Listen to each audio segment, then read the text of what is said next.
Brief introduction. My name is Dr. Beth Brownbows. I am the content creator at sublimelyfit.com, where I encourage readers to create healthier, more satisfying lives. And one of the various things I do with my life is I'm a yoga teacher.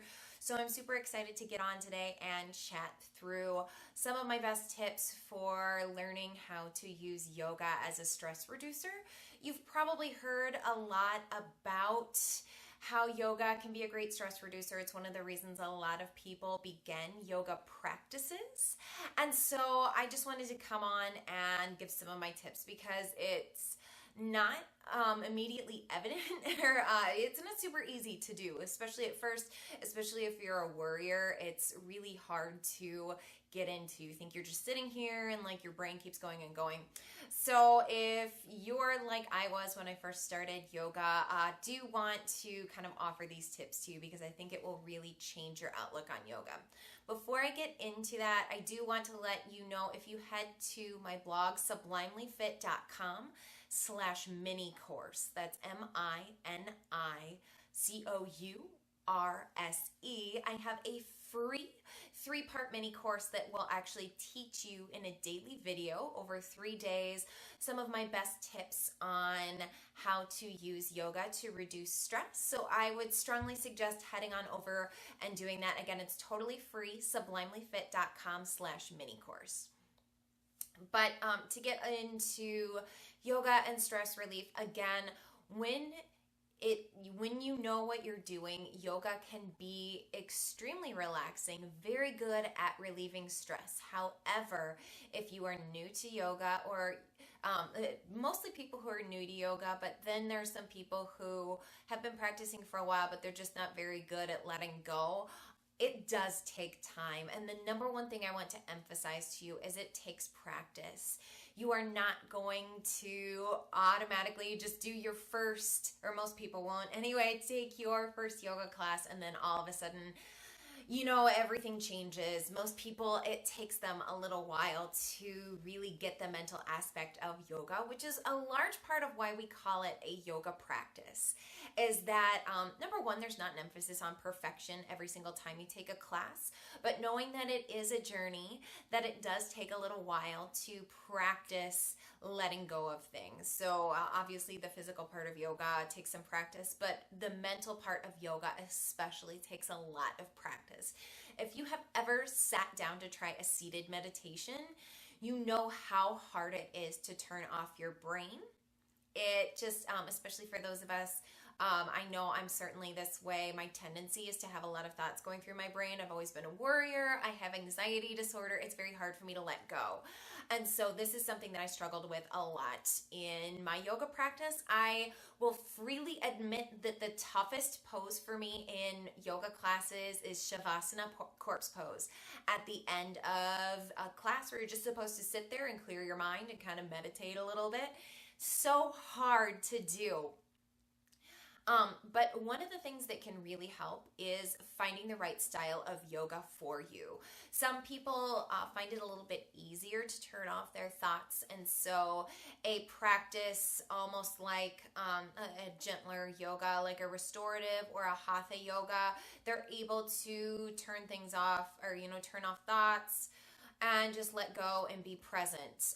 But if you struggle with things, you may need a slightly more vigorous version of yoga. So you might consider trying something like a power yoga or a vinyasa yoga, something where you're moving a little bit more.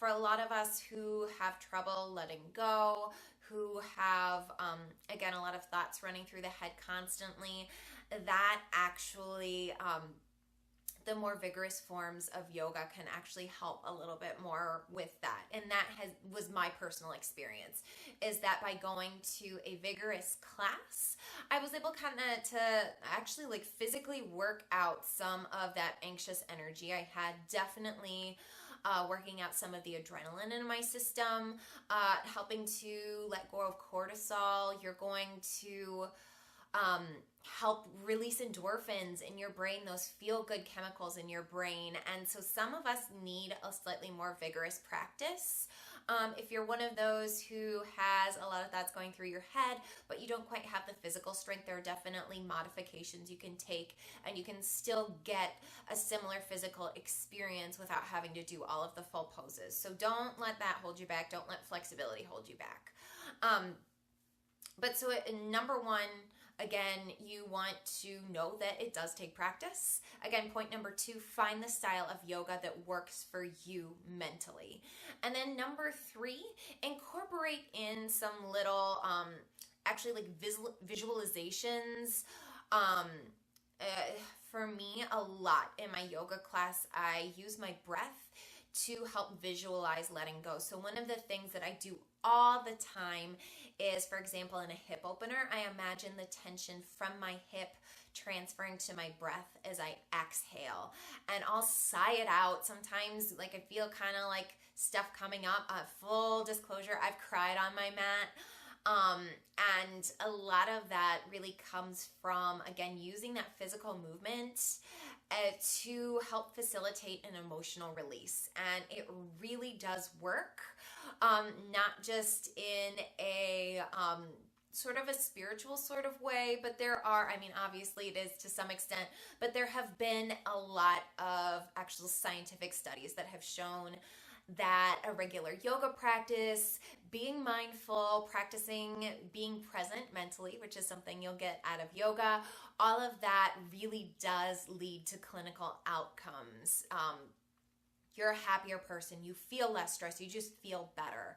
So it is definitely worth it, but know that you're not alone. If you have tried and you feel like you're struggling, it does take time. Again, it does take practice. So take the time. If it's something you really want to pursue, commit to it for a month and practice, you know, even maybe 15 to 20 minutes a day if you can. Definitely practice longer, but it will make a big change, especially if you don't just go through the motions physically, but you really do focus on, again, that mental aspect, on being present in every moment, focusing on your breath and the sensations in your body and letting everything else go. It really will change you. So again, if you are interested in learning more about this, definitely go to sublimelyfit.com/mini course and sign up for that free 3-day mini course. It'll give you some video basics on how to do all of this stuff.